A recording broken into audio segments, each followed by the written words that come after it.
Ang mga pagbabagong ginawa ni Hezekiah. Ika-31 kabanata. Pagkatapos ng pista, ang mga Israelita na nagsidalo roon ay nagpunta sa mga bayan ng Huda at pinagdudurog nila ang mga alaalang bato at pinagputol-putol ang mga posteng simbolo ng diyosang si Asyera. Giniba nila ang mga sambahan sa matataas na lugar sa buong Huda, Benjamin, Ephraim at Manase. Pagkatapos nilang gibain ang lahat ng ito, umuwi silang lahat sa kanilang mga bayan at lupain. Ipinagbukod-bukod ni Hezekiah ang mga pari at ang mga Levita ayon sa kani-kanilang gawain sa templo ng Panginoon para mag-alay ng mga handog na sinusunog at mga handog para sa mabuting relasyon, para magpasalamat at umawit ng mga papuri sa mga pintuan ng templo. Nagbigay si Hezekiah ng sarili niyang mga hayop para sa mga handog na sinusunog sa umaga at sa gabi, at para rin sa araw ng pamamahinga, sa pista ng pagsisimula ng buwan, at sa iba pang mga pista, ayon sa nakasulat sa kautusan ng Panginoon. Inutusan din niya ang mga tao na nakatira sa Jerusalem na ibigay sa mga pari at mga Levita ang kanilang bahagi para makapaglingkod sila ng lubusan sa kautusan ng Panginoon. Nang maipaalam na ito sa mga tao, bukas palad na nagbigay ang mga Israelita ng unang ani ng kanilang trigo, bagong katas ng ubas, langis, pulot, at ng iba pang produkto ng lupa. Ibinigay nila ang 10 ng lahat nilang produkto. Ang mga taga-Israel na lumipat sa Huda at ang mga taga-Huda ay nagbigay din ng 10 bahagi ng kanilang mga baka, tupa, at ng mga bagay na itinalaga nila sa Panginoon na kanilang Diyos, at tinipon nila ito. Sinimulan nila ang pag-iipon nito ng 3 buwan, at natapos sa 7 buwan. Nang makita ni Hezekiah at ng kaniyang mga opisyal ang mga nakatumpok na handog, pinuri nila ang Panginoon at ang mga mamamayan niyang Israelita. Tinanong ni Hezekiah ang mga pari at ang mga Levita tungkol sa mga nakatumpok. Sumagot si Azariah, ang punong pari na mula sa angkan ni Zadok. Mula nang nagsimulang magdala ang mga tao ng kanilang mga handog sa templo ng Panginoon, nagkaroon na kami ng sapat na pagkain at marami pang sumobra, dahil pinagpala ng Panginoon ang kanyang mga mamamayan. Nag-utos si Hezekiah na gumawa ng mga bodega sa templo ng Panginoon, at nangyari nga ito.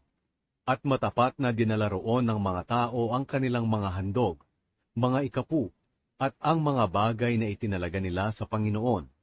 Si Conaniah na isang Levita ang siyang pinagkatiwalaan ng mga bagay na ito, at katulong niya ang kanyang kapatid na lalaki na si Shimei. Sina Jehiel, Azaziah, Nahat, Azael, Jerimoth, Jozabad, Eliel, Ismakiah, Mahat, at Benaya, ang mga tagapangasiwa sa ilalim ng pamamahala ni Conaniah at Shimei. Pinili sila ni Haring Hezekiah at Azariah na punong opisyal ng templo ng Diyos. Si Kore na anak ni Imna na Levita na tagapagbantay sa silangang pintuan ng templo, ang pinagkatiwalaan sa pamamahagi ng mga handog na kusang loob na ibinibigay sa Diyos at sa mga bagay na itinalaga sa Panginoon at ng mga banal na handog. Ang matatapat niyang katulong ay sina Eden, Minyamin, Jeshua, Shemaiah, Amaraya, at Sekanayas. Pumunta sila sa mga bayan na tinitirhan ng mga pari na kanilang kadugo, at ipinamahagi sa kanila ang kanilang bahagi sa mga handog, ayon sa kanilang grupo at tungkulin, bata man o matanda.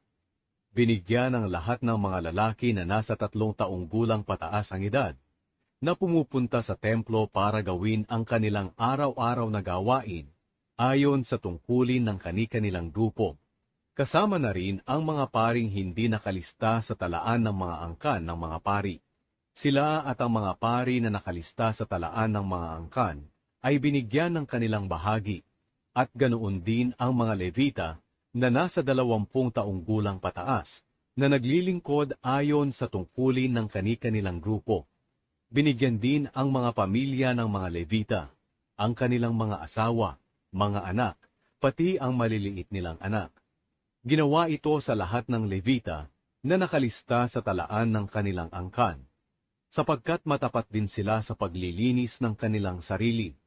Tungkol naman sa mga pari na angkan ni Aaron, na nakatira sa mga bukirin sa palibot ng mga bayan at sa ibang mga bayan, may mga taong pinagkatiwalaan na mamigay ng kanilang bahagi, at sa bahagi ng lahat ng Levita na nakalista sa talaan ng kanilang angkan.